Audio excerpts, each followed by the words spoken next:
Vítajte na kanáli ProMeister Vladimír. Dnes si ukážeme súboj generácií, legendárny starý záchod Diturbit s koreňmi v predminulom storočí a moderný vysoký klozet JICA Deep. Povieme si, či má ešte zmysel opravovať starý kus, aké sú dostupné diely a prečo bol Diturbit pojem. Postavíme ich vedľa seba, porovnáme výšku a názorne ukážeme rozdiely. Predstavím vám JICU, úsporné dvojčinné splachovanie, pohodlný posed a moderný dizajn. A nakoniec montáž. Štvorbodové uchytenie vyzerá náročne, ale ukážem vám, že to zvládnete v pohode. Ak nie, ja vám s tým rád pomôžem.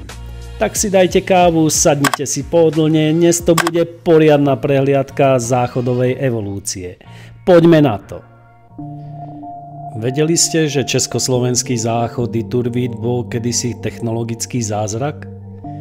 Keď bratia Urbachovci v roku 1882 založili v Tepliciach keramickú továreň, netušili, že položia základy svetového mena.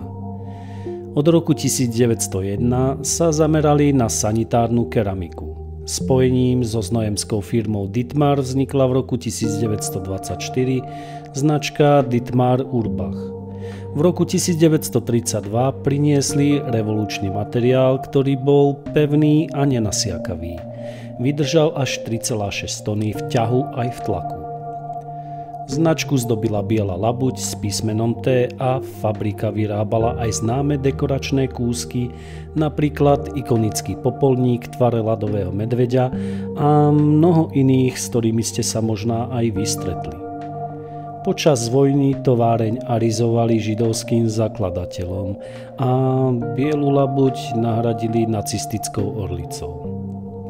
Najväčšia irónia, toaleta Diturbit sa zachovala priamo z Hitlerovej jachty Grill. Značka prežila vojnu aj socializmus a naposledy sa objavila v roku 2005 pri exporte do Škandinávie.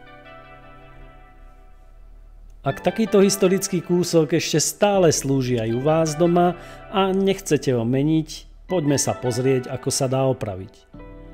Problém je, že moderné plaváky do týchto nádržiek vôbec nepasujú kvôli úzkému otvoru vo veku. Našťastie však existuje špeciálna náhrada, ktorú síce nekúpite bežne, ale zohnať sa dá. Odkaz nájdete dole v popise.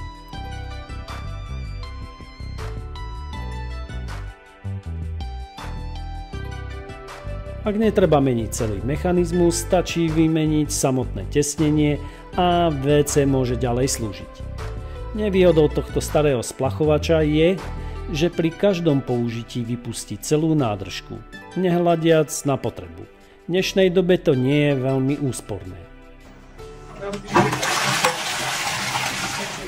Po viac ako 25 rokoch je misa mechanicky unavená. Praskliny, chýbajúca glazúra, kde usaneniny držia ako epoxid. Údržba, hotové galerie. Zákazník to vyhodnotil jasne. Investícia do výmeny je menšia bolesť než ďalší boj s čistiacimi prostriedkami.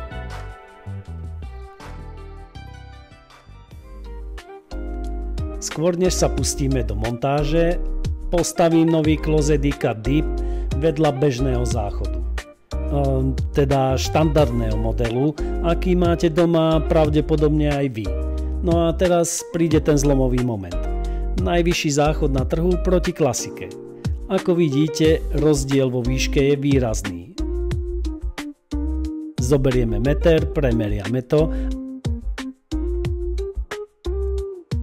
a áno, víťaz je jasný.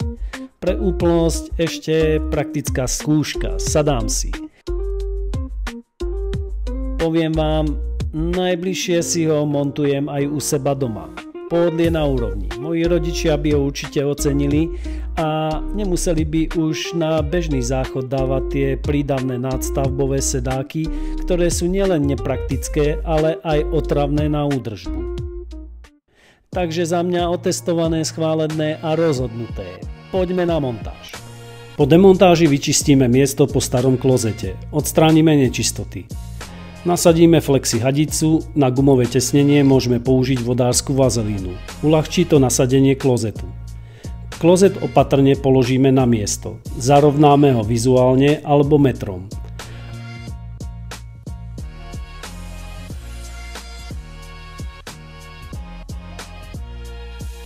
A keď sme spokojní, obkreslíme jeho tvár po obvode. IKEA DIB má štvorbodové kotvenie. 2 úchyty po každom boku. Označíme si ich stredy. Prenesieme na dlažbu.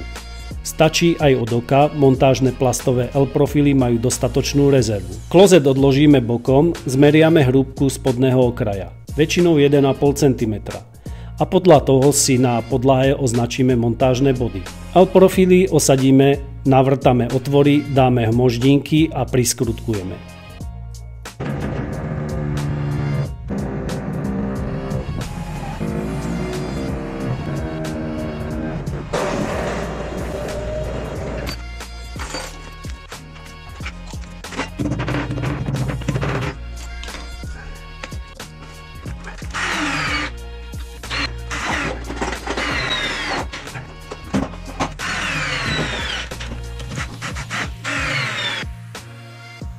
Odporúčam dať pod klozet stavebné lepidlo alebo sanitárny silinkón. Pomáha to pre lepšiu stabilitu, ale aj proti prieniku vody, ktorá sa pod neho môže ľahko dostať. Klozet osadíme späť, zarovnáme a naskrutkujeme. Ale pozor, nepriťahujeme na silu.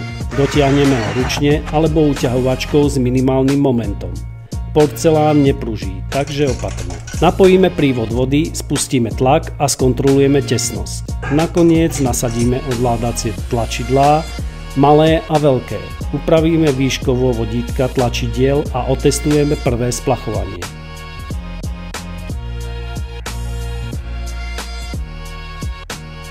Montáž máme úspešne za sebou. IKEA DIB je osadená, funguje a poskytuje presne to, čo sľubuje.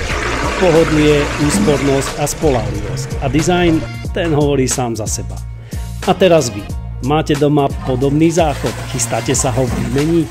Alebo ste jeden z tých hrdinov, čo stále bojujú so starým historickým kúskom a kvapkajúcim splachovačom? Napíšte mi dole do komentáru. Rád poradím. Ak sa vám toto video páčilo, hoďte mi like, tým podporíte ďalší obsah. Kliknite na odber, aby vám neušli nové diely a návody. A ak máte kamoša, čo montuje záchod, naopak určite mu toto prepošlite. Ďakujem, že ste boli so mnou, prajem vám, nech všetko drží a nič netečie. A keď sa niečo pokazí, viete, na koho sa obrátiť. Váš promajster Vladimír.